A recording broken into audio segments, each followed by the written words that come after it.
됐어요? 네, 안녕하세요. 새누리당 대변인 이상일입니다. 민주당 문재인 대통령 후보와 무소속 안철수 대선 예비후보 진영이 단일화 논의를 하면서 이런저런 신경전을 벌이고 있습니다.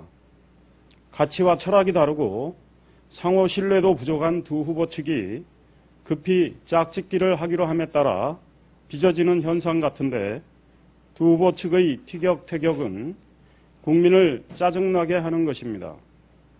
국민의 고달픈 삶에 대해 신경도 쓰지 않은 채 상대 후보 측에 예의가 있느니 없느니 하면서 오직 단일화 승부에서 이기려고 기를 쓰는 두 후보 측의 행태를 보면서 국민은 피로감을 느낄 것입니다.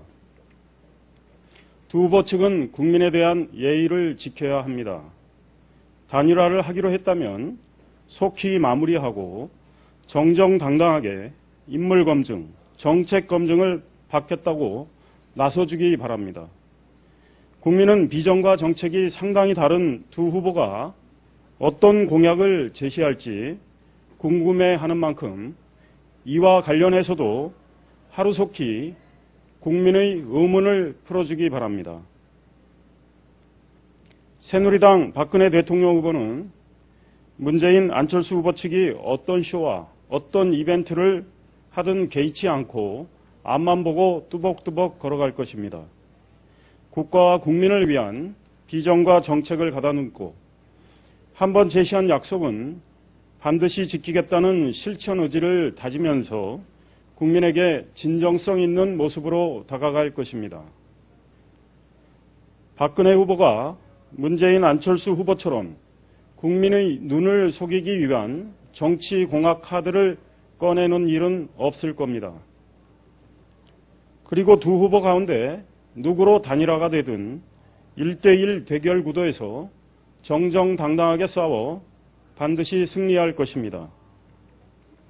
현명한 국민은 박근혜 후보와 야권 단일 후보 중 어느 누가 대한민국을 보다 밝은 미래로 이끌 수 있을 것인지, 어느 누가 국가 위기 상황에서 침착하게 대응할 수 있을 것인지, 어느 누가 민생을 잘 챙길 수 있을 것인지 정확하게 판단할 것이라고 믿습니다.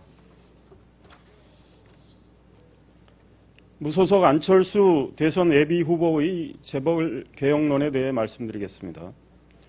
시대적인 과제인 경제 민주화를 위해 대기업의 양보와 타협이 무엇보다 필요하다는 것은 누구나 공감하는 바입니다. 하지만 재벌 덕에 성장했던 안철수 후보가 재벌 때리기를 하는 것은 위선적으로 보입니다. 안철수 후보는 어제 정경련 회장단을 만나서 재벌을 나무라는 말을 했는데, 안 후보는 2001년 정경련 추천을 받아 아시아 유럽 차세대 기업인 포럼에서 상을 받은 분입니다. 안철수 후보는 또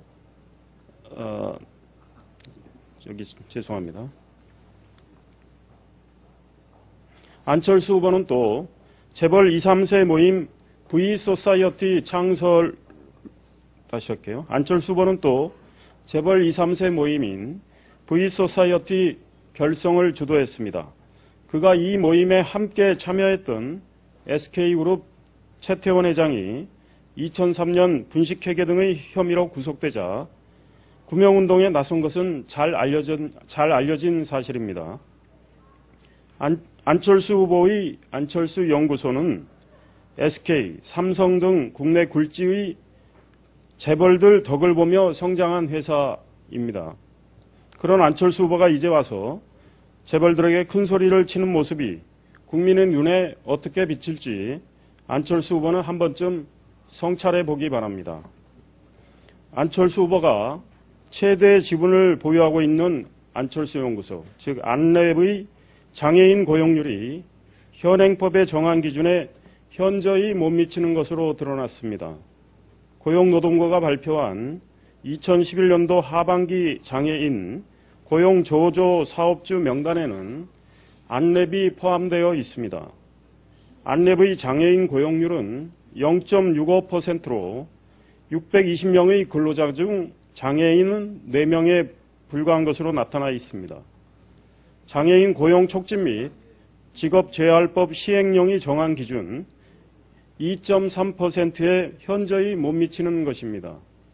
고용노동부는 사업주가 정당한 사유 없이 장애인 고용 의무를 현저히 불이행하면 그 내용을 공표하도록 규정한 법에 따라 안랩의 위법 행위를 공고한 것입니다.